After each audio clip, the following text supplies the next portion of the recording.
7 আসনের সাবেক সংসদ সদস্য হাজী মোহাম্মদ সেলিমকে আটক করা হয়েছে। রাজধানীর বংশাল থেকে তাকে আটক করেছে আইনশৃঙ্খলা বাহিনী। কোটা সংস্কার আন্দোলনের সময় শিক্ষার্থীদের তোপের মুখে পড়েন হাজী সেলিম, পরে হাসপাতালে গিয়ে আশ্রয় নেন তিনি। এর আগে অবৈধ সম্পদ অর্জনের অভিযোগে দুর্নীতি দমন কমিশনের মামলায় 2008 সালে 13 বছরের সাজা হয় তার। পরবর্তীতে 2022 সালে এই সাজা কমিয়ে 10 বছর করে হাইকোর্ট।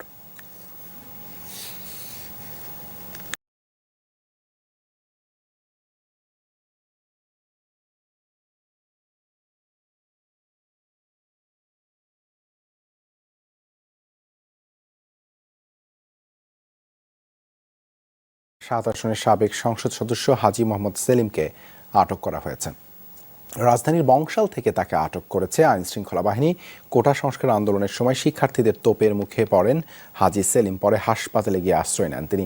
এর আগে অবৈধ সম্পদ অর্জনের অভিযোগে দুর্নীতি দমন কমিশনের মামলায় 2008 সালে 13 বছরের সাজা হয় তার। পরবর্তীতে 2022 সালে এই সাজা কমিয়ে 10 বছর করে হাইকোর্ট।